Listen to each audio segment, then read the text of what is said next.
காரைக்காலில் பெண் குழந்தையை 1 லட்சம் ரூபாய்க்கு விற்பனை செய்த வழக்கில் போலீஸ் செவிலியர் உட்பட மேலும் 6 பேர் கைது செய்யப்பட்டுள்ளனர்.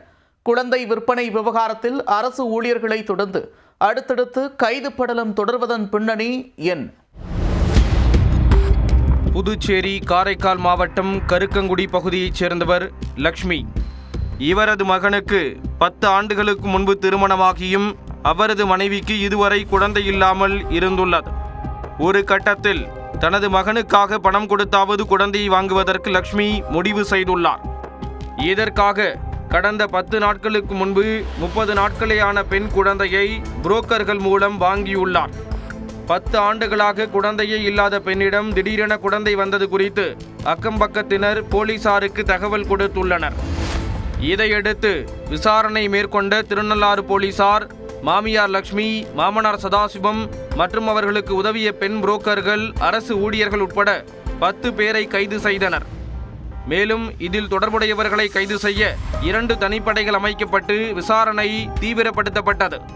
விசாரணையில் சிதம்பரத்தில் உள்ள சத்தியசீலன் என்பவர் பெண் ஒருவருக்கு சட்டவிரோதமாக பிரசவம் பார்க்க ஆட்களை தேடியது தெரிய வந்தது.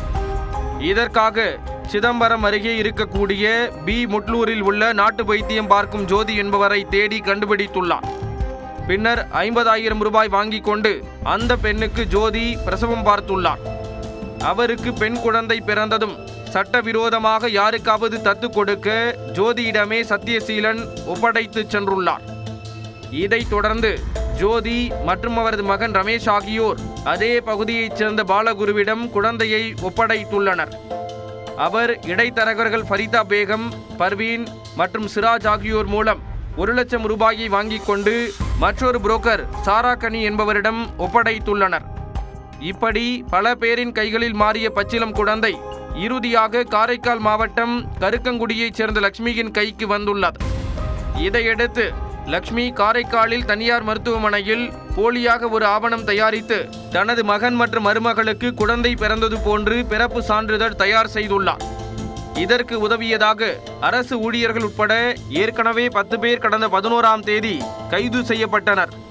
தற்போது மேலும் போலீஸ் செவிலியர் ஜோதி மற்றும் புரோக்கர்கள் பர்வீன், சிராஜ் ஆகியோர் சிக்கியுள்ளனர். இவர்களுடன் பாலகுரு, ரமேஷ், சத்தியசீலன் ஆகிய 6 பேர் கைதாகியுள்ளனர். அத்துடன் ஃபரிதா பேகம் உட்பட மேலும் ஒரு சிலரை கைது செய்ய போலீசார் தீவிர தேடுதல் வேட்டையில் இறங்கியுள்ளனர். பச்சிளம் பெண் குழந்தை விற்பனை விவகாரத்தில் அரசு ஊழியர்களை தொடர்ந்து அடுத்தடுத்து கைது படலம் தொடர்வது காரைக்காலில் பரபரப்பை ஏற்படுத்தியுள்ளது.